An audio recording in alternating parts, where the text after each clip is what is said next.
अलग करता है और फिर इसके बाद अपने डोर पर से टेप को रिमूव करता है और रिमूव करने के बाद अपनी मदर को कॉल करता है और अपनी मछली को खाना खिलाता है और फिर अपने काम पर चला जाता है। स्टीवन एक म्यूजियम में काम करता था और म्यूजियम में साथ ही जो लड़की उसके साथ काम करती थी वो उसको लाइक भी करती थी। अब वो स्टीवन से फ्राइडे नाइट को रेस्टोरेंट जाने का कहती है। स्टीवन हमेशा घर जाने से पहले एक लिविंग स्टैचू से बात किया करता था। वो उससे कहता है कि हमेशा जब मैं रात को सोता हूँ तो मेरी आंख दूसरी जगह पर खुलती है, इस वजह से मैं सारी रात जागने की कोशिश करता हूँ। वो कहता है कि कुछ ना कुछ तो करना पड़ेगा वरना मेरी ये हरकतें अगर उस लड़की को पता चल गई जो मेरे साथ म्यूजियम में काम करती है तो वो भी मुझसे फ्रेंडशिप तोड़ देगी। अब वो अपने घर जाकर अपने डोर पर टेप लगाता है और अपने पाँव को जंजीरों में बांधकर पजल सॉल्व करने की कोशिश करता है ताकि वो रात भर ऐसे ही जागा रहे। और फिर एक बुक में इजिप्शियन गॉड के बारे में पढ़ता है मगर अब ना चाहते हुए भी उसकी आंख लग जाती है और जब उसकी आंख खुलती है तो वो एक अनजान जगह पर उठता है। उस जगह पर इसको कोई मिस्टीरियस सी आवाज सुनाई देती है जो इसको कहती है कि दोबारा से सो जाओ। अब स्टीवन ये आवाज सुनकर डर जाता है क्योंकि वहाँ पर जो भी था वो दिखाई नहीं दे रहा था और तभी उसको अपनी पॉकेट में कुछ महसूस होता है। अब जैसे ही वो उस चीज को बाहर निकालता है तो उसके पीछे Egyptian of god moon night आ जाते हैं। पर तभी जब वो पीछे मुड़कर देखता है तो कुछ लोग उस पर फायर करना स्टार्ट हो जाते हैं। वो भागता भागता एक सिटी में पहुंच जाता है तो वो वहाँ पर एक आदमी आर्थर हैरो को देखता है जो इजिप्शियन गॉड आर्मिड की पूजा करता था। वो लोगों के हाथों को पकड़ता था और महसूस करता था कि कौन इंसान गलत और कौन ठीक है और फिर जो लोग गलत होते थे उनके सोल को वो इजिप्शियन गॉड आर्मिड को सर्व कर देता था। अब जब उस हैरो की नजर स्टीवन पर पड़ती है तो हैरो उसे वही मिस्टीरियस चीज मांगता है जो उसकी पॉकेट से बाहर निकली थी। अब स्टीवन ये चीज हैरो को देना तो नहीं चाहता था। अब वो अजीब सी आवाज जो पहले स्टीवन को सुनाई दी थी वो आवाज इसको ये चीज देने से मना करती है और साथ ही साथ उसके हैंड्स को भी फ्रीज कर देती है। अब वहाँ पर जैसे ही स्टीवन की आंखें बंद होती हैं सभी लोग मारे जाते हैं। स्टीवन को यहाँ पर कुछ भी समझ नहीं आ रहा था कि आखिरकार उसके साथ हो क्या रहा है। इसके बाद वही मिस्टीरियस सी आवाज स्टीवन को कहती है कि यहाँ से भागो। अब स्टीवन यहाँ से वैन लेता है और भाग जाता है। स्टीवन के पीछे हैरो के आदमी लग जाते हैं। अब वो लोग भी सभी वहाँ पर मारे जाते हैं। इसके बाद स्टीवन की आंख खुलती है। वो कहता है कि शुक्र है ये तो ड्रीम था। वो बहुत ज्यादा खुश होता है और फिर इसके बाद स्टीवन हमेशा की तरह अपने पाँव को खोलता है, डोर पर से टेप को रिमूव करता है। तभी उसको याद आता है वो रेडी होकर रेस्टोरेंट पहुंच जाता है जहाँ पर उसने अपने फ्रेंड के साथ डिनर करना था। अब स्टीवन रेस्टोरेंट में बैठा अपने फ्रेंड का वेट कर रहा था जो उसके साथ म्यूजियम में काम करती थी। अब जब बहुत देर हो जाती है वो नहीं आती तब स्टीवन उसको कॉल करता है और पूछता है कि मैं तुम्हारा रेस्टोरेंट में वेट कर रहा हूँ मगर वो कहती है कि मैं तो 2 दिन पहले आकर रेस्टोरेंट में खाना खाकर जा चुकी हूँ। स्टीवन कहता है कि ऐसा कैसे हो सकता है, हमारी बात तो फ्राइडे नाइट की हुई थी। अब इस बात पर उसकी फ्रेंड उससे कहती है कि क्या तुम्हारा दिमाग ठीक है, आज संडे है, तुम 2 दिन पहले फ्राइडे की बात कर रहे हो। अब स्टीवन रेस्टोरेंट से घर चला जाता और घर जाकर जो उसने अपने फ्रेंड्स के लिए चॉकलेट्स ली थी और वो उन चॉकलेट्स को खाने लगता है। तभी उसको अपने घर में एक सीक्रेट होल नजर आता है जहाँ पर से उसको एक की और एक मोबाइल फोन मिलता है। जब वो उस फोन को चेक करता है तो उसमें लाइला नाम की लड़की की बहुत ज्यादा मिस बेल्स थी और साथ ही उसके मैसेजेस भी थे। इसके बाद दोबारा से जब लाइला की कॉल आती है तो स्टीवन उससे पूछता है कि तुम कहाँ पर हो। अब लाइला फोन पर बोलती है कि क्या हो गया है मार्क। तो स्टीवन कहता है कि मेरा नाम मार्क नहीं बल्कि मेरा नाम तो स्टीवन है। ये सुनने के बाद लाइला कॉल बंद कर देती है। इसके बाद स्टीवन जब वॉशरूम में जाता है तो वहाँ पर मिरर में उसको अपना रिफ्लेक्शन दिखाई देता है। वो रिफ्लेक्शन उससे बातें कर रहा था और कहता है कि स्टीवन अपनी तलाश बंद करो। ये बातें सुनकर स्टीवन बहुत ज्यादा डर जाता है। अब उसको अपने ही घर से डर लग रहा था। वो भागता हुआ अपने घर से बाहर आ जाता है पर उसको तो हर जगह पर इजिप्शियन ऑफ द गॉड खॉन्शू दिखाई दे रहे थे। इसके बाद जब वो अपने काम पर म्यूजियम में जाता है स्टीवन वहाँ पर हैरो को देखकर बहुत ज्यादा डर जाता है। वो ये सोचता है कि आदमी तो मेरे ड्रीम्स में आया था। तब हैरो स्टीवन को कहता है कि मैं तुम्हारी मदद करना चाहता हूँ जिस चीज से तुम भाग रहे हो।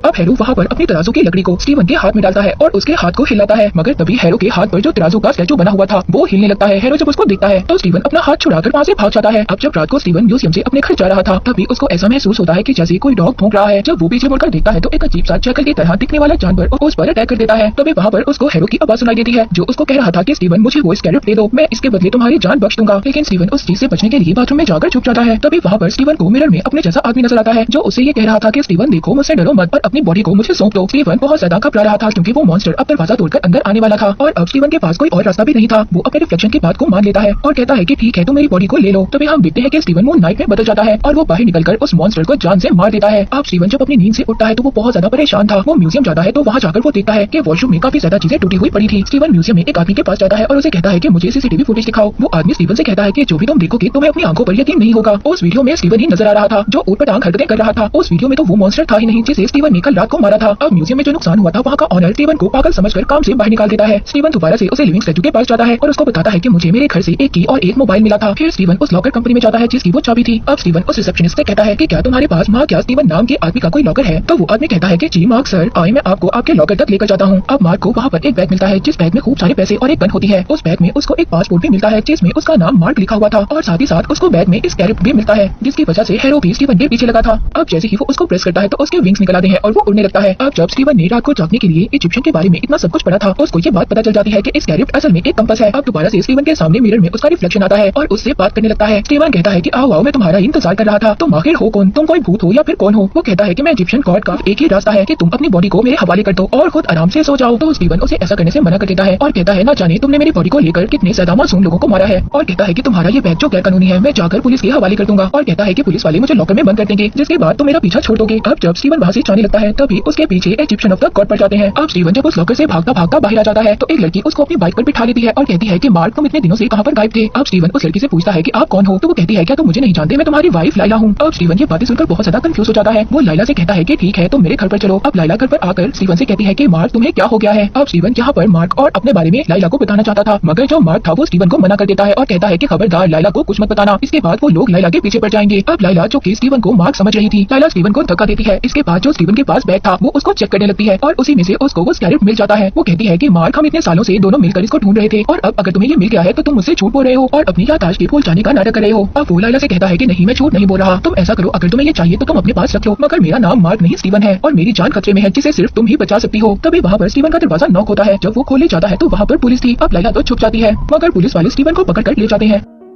अब दरअसल पुलिस वाले स्टीवन को पकड़कर हैरो के पास ले जाते हैं क्योंकि वो पुलिस वाले भी हैरो की तरह ही देवी आर्मिड की पूजा करते थे। अब हैरो स्टीवन को अपने साथ ले जाता है। अब हैरो स्टीवन को सूप पिलाता है और उससे सूप पिलाते हुए बातें करता है कि देखो मैं भी इजिप्शियन ऑफ गॉड खोंशो का अवतार रह चुका हूँ। इजिप्शियन ऑफ गॉड उनको सजा देता है जो गुनाह कर देते हैं मगर आर्मिड उनको सजा देती है जो गुनाह करने वाले होते हैं। वो कहता है इस बात को सोचो, जब गुनाह करने से पहले ही गुनाह खत्म हो जाएगा तो दुनिया कितनी ज्यादा खूबसूरत हो जाएगी। हैरो कहता है कि वो स्कैरिप तुम मुझे दे दो, मैं अपने गॉड आर्मिड को उससे जिंदा करूंगा। तभी स्टीवन कहता है मगरमच्छ की तरह दिखने वाला गॉड, क्या हम उस पर बिलीव कर सकते हैं। अब वहाँ पर जितने भी लोग थे वो हैरो के लिए काम करते थे। तभी लोग स्टीवन को मरने ही वाले थे। तभी लाइला वहाँ पर आ जाती है और स्टीवन को बचा लेती है। इसके बाद दोबारा से हैरो अपना मॉन्स्टर स्टीवन के पीछे लगा देता है। लाइला स्टीवन से कहती है कि जल्दी से अपना सूट पहनो। स्टीवन कहता है कि कौन सा सूट। लाइला कहती है वही सूट सुपर हीरो वाला जो तुम्हारे पास है। उसका रिफ्लेक्शन मार्क भी उसको यही सब कुछ करने का कह रहा था। स्टीवन बहुत ज्यादा डर गया था। इसके बाद वो बिल्डिंग से छलांग लगा देता है। तभी जब वो नीचे गिरता है तो तभी वो अपने सुपर हीरो वाले सूट में आ जाता है मगर यहाँ पर स्टीवन एक गलती कर देता है। अब वो मॉन्स्टर स्टीवन को मार रहा था तभी यहाँ पर मार्क आ जाता है। वो स्टीवन से कहता है कि अपनी बॉडी को मुझे दे दो। तभी स्टीवन जब हाँ बोल देता है तो यहाँ पर वो मून नाइट में बदल जाता है। अब मार्क और उस मॉन्स्टर की फाइट होती है। मार्क उस मॉन्स्टर को मार देता है। इसके बाद वो उससे अपने वेपन्स भी ले लेता है मगर तभी जब उनकी फाइट हो रही थी, फाइट के दौरान वो स्कैरिप्ट नीचे गिर जाता है और वो स्कैरिप्ट हैरो को मिल जाता है। अब स्टीवन मार्क से कहता है कि देखो तुम्हारा काम पूरा हो चुका है और अब तुम मेरी बॉडी मेरे हवाले कर दो मगर मार्क उससे कहता है कि नहीं मैं तुम्हारी बॉडी तुम्हें वापस नहीं दूंगा क्योंकि अब तुम मिरर में ही कैद रहोगे, तुम बहुत गलत काम कर चुके हो। मगर स्टीवन उससे कहता है कि देखो तुमने मेरी बॉडी से कितने बुरे काम किए हैं और तुमने कितने ज्यादा लोगों को मारा है और न जाने आगे कितने लोगों को मारोगे। इसके बाद वहाँ पर इजिप्शियन ऑफ गॉड आ जाते हैं। वो वहाँ पर मार्क से कहते हैं कि देखो स्कैरिप्ट को हैरो ले गया है और तुम्हें उससे वो स्कैरिप्ट वापस लेना होगा। मार्क कहता है कि मुझसे ये काम नहीं होगा। तभी इजिप्शियन ऑफ गॉड उससे कहते हैं कि अगर तुमने ये काम नहीं किया तो तुम्हें मेरे नए खादिम से एतराज होगा और वो तुम्हारी वाइफ होगी। अब मार्क जब ये सुनता है तो कहता है कि मुझे क्या करना होगा। अब मूवी के नेक्स्ट सीन में हमें दिखाया जाता है कि मार्क इजिप्ट पहुंच गया है और उसकी वाइफ भी नकली पासपोर्ट बनवाकर इजिप्ट पहुंच जाती है। उधर हैरो आर्मिड के मकबरे का पता लगवाकर उसकी खुदाई करवाना स्टार्ट करवा देता है। अब मार्क हैरो के कुछ आदमी को पकड़कर उनसे फाइट करता है और उनसे हैरो के बारे में पूछता है। वो एक आदमी को मारने की कोशिश करता है और हैरो का पता पूछता है मगर वो आदमी तो अपनी रस्सी काटकर खुद ही नीचे गिर जाता है और आर्मिड का नाम लेता है। इसके बाद मार्क दोबारा से अपने इजिप्शियन ऑफ गॉड खोंसू के पास जाता है। वो उनसे पूछता है कि अब हम हैरो को कैसे ढूंढेंगे। वो कहता है कि क्या आपके पास कोई आइडिया है। अब वहाँ पर जो इजिप्शियन ऑफ गॉड खोंसू था वो चांद पर ग्रहण लगा देते हैं और फिर एक पिरामिड में अपने सभी अवतार्स को बुलाते हैं। वहाँ पर एक मीटिंग करते हैं। अब उस मीटिंग में हैरो भी आता है जो आर्मिड का अवतार यानी कि उसका वॉरियर था। अब वहाँ पर इजिप्शियन ऑफ गॉड उनसे पूछते हैं कि तुमने हम सबको यहाँ पर क्यों बुलाया है। स्टीवन कहता है कि हैरो को सजा दें क्योंकि वो आर्मिड को जिंदा करना चाहता है। वो उनसे पूछते हैं कि क्या तुम्हारे पास कोई प्रूफ है। अब वहाँ पर मार्क के पास कोई भी सबूत नहीं था इसीलिए वहाँ पर अब यहाँ पर जितने भी अवतार यानी कि वॉरियर्स थे वो कहते हैं कि अगर दोबारा से तुमने आसमान के साथ कोई छेड़खानी की तो हम तुम्हें पत्थर में बदल देंगे। अब वो लोग हैरो को छोड़ देते हैं और मार्क भी वहाँ से जाने लगता है। अब वहाँ पर जो प्यार की देवी थी वो मार्क को साइड पर ले जाकर कहती है कि अगर तुम्हें ये बात पता है कि हैरो आर्मिड को जिंदा कर रहा है तो तुम्हें उससे पहले उसके मूर्ति तक पहुंचना होगा। मगर सेंफू नाम के वॉरियर के अलावा कोई भी नहीं जानता कि वो मूर्ति कहाँ पर दफन है और वो सेंफू नाम का वॉरियर एक ताबूत में है। अब मार्क मिस्र के बाजारों में वो ताबूत ढूंढने की कोशिश करता है तभी वहाँ पर उसकी वाइफ लाइला भी आ जाती है और कहती है कि मैं जानती हूँ कि ताबूत कहाँ पर है मगर मार्क उसके लाइफ को खतरे में नहीं डालना चाहता था। वो कहती है तुम्हें मेरे अलावा उस ताबूत तक कोई भी नहीं पहुंचा सकता। अब मार्क अपनी वाइफ की बात मान लेता है। वो उसको अपने एक पुरानी फ्रेंड के पास लेकर जाती है जो पुरानी चीजों को जमा करने का शौक रखता था और उसने ही सेंफू के ताबूत को अपने पास रखा हुआ था।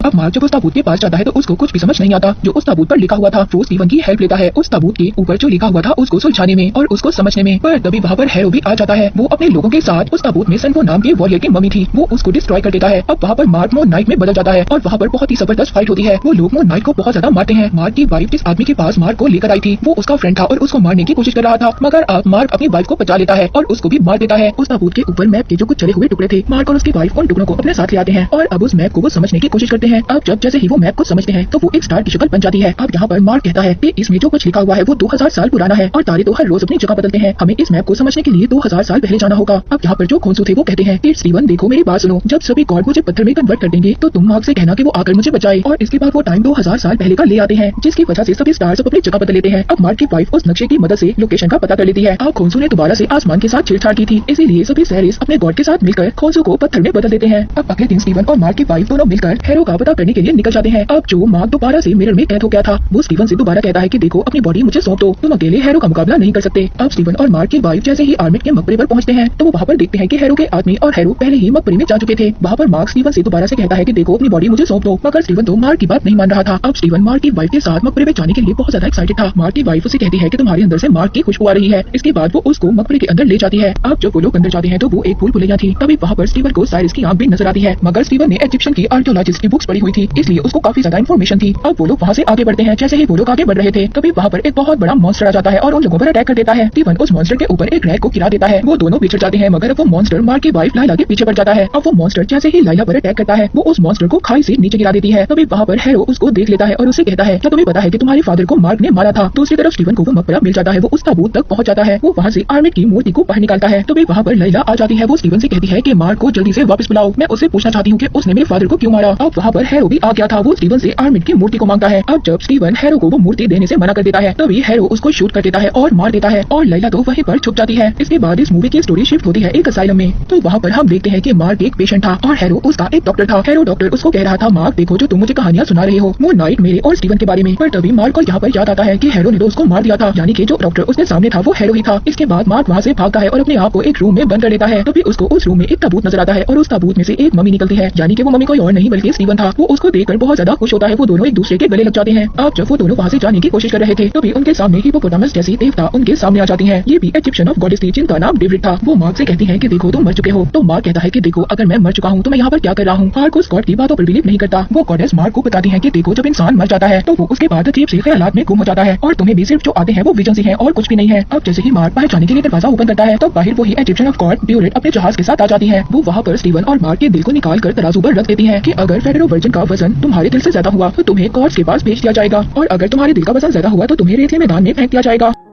तभी वो तराजू हिलने लगता है। वो गॉर्डन से कहती हैं कि तुमने अपनी लाइफ में कोई ऐसे काम भी किए हैं जो तुम बिल्कुल भूल चुके हो। अब तुम्हें दोबारा से उस दरवाजे के अंदर जाना होगा और अपनी भूली भटकी हुई यादों को दोबारा से समेटना होगा ताकि ये तराजू तुम्हें सही से पहचान सके। इसके बाद वो दोबारा से जब उस दरवाजे को खोलते हैं तो वो दोबारा से असाइलम में पहुंच जाते हैं। अब मार्क और स्टीवन दोनों एक दूसरे की यादों में चले जाते हैं। स्टीवन उन लोगों को देखता है जिन्हें मार्क ने मार दिया था। स्टीवन मार्क से पूछता है कि तुमने इतने ज्यादा लोगों को क्यों मारा। वो कहता है कि मैं सिर्फ उन्हीं लोगों को मारता हूँ जो गुनाह करते हैं। फिर वहाँ पर स्टीवन को एक बच्चा दिखाई देता है। वो उसके पीछे चला जाता है जहाँ पर स्टीवन को ये बात पता चलती है कि मार्क और उसका भाई एक गुफा में खेलने के लिए जाते हैं। तभी वहाँ पर उस गुफा में पानी भर जाता है और मार्क का भाई डूब कर मर जाता है, मगर मार्क जिंदा बच जाता है। मार्क की जो मदर थी वो मार्क को बिल्कुल भी सही नहीं कहती थी। वो अपने बेटे की डेथ का जिम्मेदार मार्क को समझती थी और उसको टॉर्चर भी करती थी। इसके बाद मूवी शिफ्ट होती है इजिप्ट में जहाँ पर मार्क अपने आप को देखता है कि वो कुछ कीमती चीजों के लिए खुदाई कर रहा था। पर तभी वहाँ पर कुछ लोगों ने हमला कर दिया जिसमें बहुत सारे लोग मारे गए और उसमें लाइला के फादर भी शामिल थे जो कि एक आर्कियोलॉजिस्ट थे और उनका नाम अब्दुल्ला था। इसके बाद हमें इजिप्शियन का टेंपल दिखाई देता है जहाँ पर स्टीवन अपने आप को देखता है जो बहुत ज्यादा जख्मी था और अपनी जान लेने की कोशिश कर रहा था। तभी उसको पीछे से एक आवाज सुनाई देती है और वो आवाज कहती है कि क्या तुम्हारी जिंदगी की इतनी ही सी कीमत है। वो आवाज कहती है कि मैं तुम्हारी जान बचा सकता हूँ मगर इससे पहले तुम्हें मेरा खादिम बनना होगा और रातों में होने वाले जुल्म को मिटाना होगा। इसके बाद मार्क कहता है कि ठीक है मैं तैयार हूँ। इसके बाद उसके अंदर मून नाइट की पावर आ जाती है जिसके बाद mark moon of the night Egyptian of God का अवतार बन गया था और उसके लिए काम भी कर रहा था। अब ये दोनों ये सब देखने के बाद वहाँ से चले जाते हैं और दोबारा से उसी गॉड के जहाज पर पहुंच जाते हैं। उसी मरी हुई दुनिया में पहुंच जाते हैं। पर तभी वो लोग उस तराजू को देखते हैं जो अब बराबर हो गया था। इसके बाद वहाँ पर कुछ लोग आ जाते हैं। तभी वहाँ पर मॉन्स्टर जैसे आदमी उन पर अटैक कर देते हैं। अब जिस वजह से स्टीवन नीचे गिर जाता है और नीचे गिरकर पत्थर पे बदलने लगता है और मार्क को ले जाते हैं देवताओं की दुनिया में। इसके बाद दोबारा से हम प्रेजेंट का सीन देखते हैं जहाँ पर हैरो ने स्टीवन को शूट कर दिया था और वो पानी में गिर गया था। वो उसको पानी से निकालता है और उससे आर्मिट की मूर्ति लेकर चला जाता है। अब जब हैरो वहाँ से जा रहा था तभी चेक पोस्ट पर पुलिस वाले उसको रोक लेते हैं। वो अपने जादू से सभी के सोल्स को आर्मिट को खिला देता है। अब वो सीधा ऊपर जाकर पिरामिड को खोल देता है। अब बाकी इजिप्शियन ऑफ गॉड्स हैरो को रोकने की कोशिश करते हैं क्योंकि उनको ये पता चल गया था कि हैरो आर्मिट को जिंदा कर रहा है, लेकिन हैरो वहाँ पर सबको मार देता है और वो आर्मिट की मूर्ति को तोड़कर उनको जिंदा कर देता है। अब आर्मिट उस मूर्ति से बाहर आ जाती है और हैरो का शुक्रिया करती है। इसके बाद वहाँ पर अब मार्क की वाइफ भी आ गई थी। अब वो इजिप्शियन ऑफ गॉड खोंसू की मूर्ति को ढूंढती है और उसे तोड़कर आजाद कर देती है। तो वो अब मार्क की वाइफ लाइला से कहते हैं क्या तुम मेरी नई खातिन बनोगी। तो वो कहती है कि नहीं मैं तुम्हारी गुलामी नहीं करूंगी। इसके बाद इजिप्शियन ऑफ गॉड खोंसू आर्मिट से लड़ने चले जाते हैं। उधर हम देखते हैं कि मार्क सुकून के मैदान में पहुंच गया था मगर वो स्टीवन को अकेला नहीं छोड़ना चाहता था और अब वो स्टीवन को बचाने के लिए चला जाता है। अब मार्क भी स्टीवन की तरह पत्थर में बदलने लगता है। तभी वहाँ पर एक दरवाजा ओपन होता है और वो दोनों बिल्कुल नॉर्मल हो जाते हैं। इसके बाद वहाँ पर ड्यूरेट गॉड अपना जहाज लेकर आती है और कहती है कि गॉड तुमसे खुश हुए, अब तुम्हें दोबारा से दुनिया में जाकर एक काम को पूरा करना होगा। इसके बाद दोबारा से हम उसी स्टोरी लाइन पर जाते हैं जहाँ पर हैरो ने स्टीवन को मार दिया था और अब उसकी बुलेट्स निकल चुकी थी। वो दोबारा से मून नाइट में बदल जाता है। इसके बाद खोंसू गॉड उससे मिलने आते हैं। खोंसू गॉड उसको बताते हैं कि आर्मिट रिहा हो गया है। तो स्टीवन कहता है कि ठीक है, हम तुम्हारी हेल्प करेंगे, मगर इसके बाद तुम्हें हमें रिहा करना होगा, हम तुम्हारी गुलामी से रिहा होना चाहते हैं। उधर दूसरी तरफ लैला साइरस के अवतार से बात कर रही थी। वो उसको बताता है कि आर्मिट को सिर्फ एक अवतार ही मार सकता है। इसके बाद वहाँ पर जो ट्यूरिट गॉड थी वो उसको अपना अवतार बना लेती है। हैरो सभी लोगों को सजा दे रहा था जिन्होंने गुनाह किया हुआ था। इसके बाद वो उन लोगों की सोल्स को अपने आर्मिट देवता को खिला रहा था। तभी वहाँ पर मून नाइट आ जाता है। अब हैरो और मून नाइट की फाइट होती है और दूसरी तरफ खोसू और आर्मिट की फाइट हो रही थी। अब वहाँ पर आर्मिट खोसू से कहती है कि हम दोनों एक जैसे हैं, मैं गुनाह करने से पहले सजा देती हूँ और तुम गुनाह करने के बाद सजा देते हो, क्यों ना हम दोनों एक जैसे हो जाएं। आर्मिट खोसू को फूंक मारती है। दूसरी तरफ मून नाइट को हैरो भी मार रहा था। अब वहाँ पर मार्क की वाइफ लाइला आ गई थी। वो भी एक अवतार बन गई थी, इसीलिए वो उसके पास भी बहुत ज्यादा पावर्स आ गई थी। वो वहाँ पर आकर मून नाइट की हेल्प करती है हैरो को हराने में। दूसरी तरफ आर्मिट का मुकाबला खोसू कर रहे थे। तभी वहाँ पर मून नाइट हैरो को मार देता है। अब इसके बाद मून नाइट और लाइला दोनों एक पिरामिड में चले जाते हैं और वहाँ पर कुछ जादू करने लगते हैं और आर्मिट को हैरो में कैद कर देते हैं। इसके बाद खोसू हैरो को मारने वाला था, मगर मून नाइट कहता है कि नहीं, हम इसको नहीं मारेंगे। अगर हमने इसको मार दिया तो हमें और आर्मिट में क्या फर्क रह जाएगा। फिर इसके बाद स्टीवन खोसू से खुद को आजाद करने का कहता है और वो उसको आजाद कर देता है। इसके बाद मूवी के पोस्ट क्रेडिट सीन में हमें दिखाया जाता है कि खोसू हैरो के साथ एक गाड़ी में जा रहा था और वो एक अपने नए अवतार के जरिए हैरो को मार देता है। और इसी के साथ ही सीरीज का यहीं पर